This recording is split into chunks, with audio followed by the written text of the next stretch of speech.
Well, with me in the studio now is vet Mark Abraham, and of course you brought a lovely friend with you. So what's the name? Oh, Gloria, this is, we think, a Jack Russell cross, recently rescued, called Lily. Lily. Well, we like Lily very much, so she's welcome anytime. Absolutely. Now, I'm a real dog lover myself, so I'm interested in all the changing laws. You're a campaigner, and this year, earlier on in April, the law changed in England.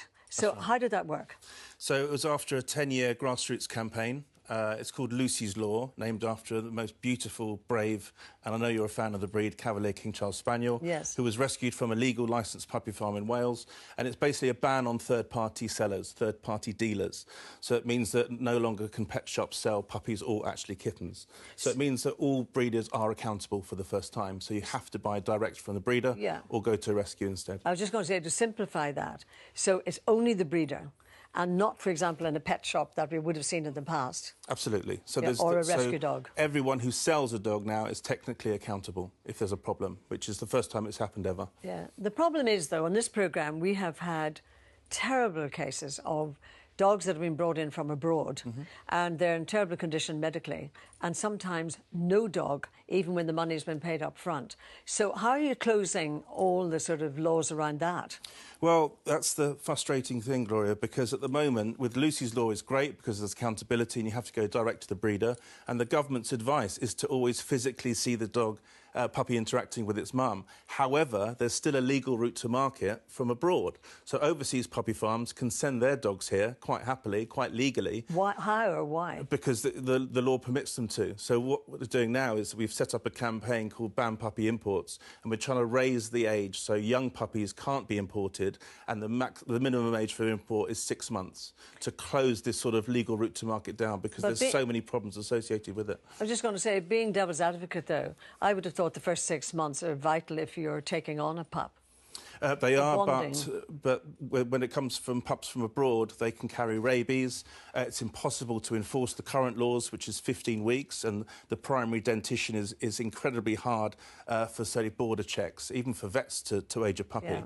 6 months means the secondary teeth are through, it's easier to detect, they're easier to enforce the laws, and they're also less risk of rabies and other zoonotic diseases, so diseases transmitted from animals to humans, which, as we know, as a world at the moment, we've really suffered from.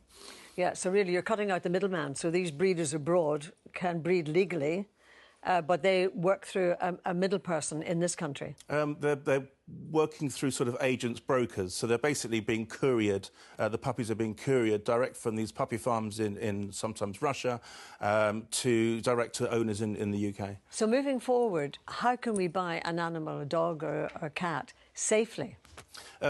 To buy an animal safely is very easy. Basically, if you're buying a puppy, do your research, make sure you've got the lifestyle that's appropriate, but also always see the puppy interacting with its mum in the place it was born, which is the protection offered by Lucy's Law. And, of course, also consider rescue or fostering. So if you just stick to those options, and hopefully we'll close this legal route to market from overseas as well, then it should be a lot safer to get a dog, not just for us, but for the puppies and their mothers. Well, I love your dog, but I want you to have a look at mine. I can't leave this without you having a look at my Polly. There she is, whom I adore. Mark, thank you very much. Thank you. My pleasure. And just as a point of interest, we paid £1,000 for Polly 2 years ago.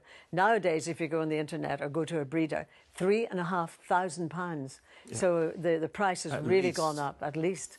But anyway, thank you, Mark, very much. And thank you, Lily, you were perfect. Well, now for a subject that drives all of us, I think, to utter fury.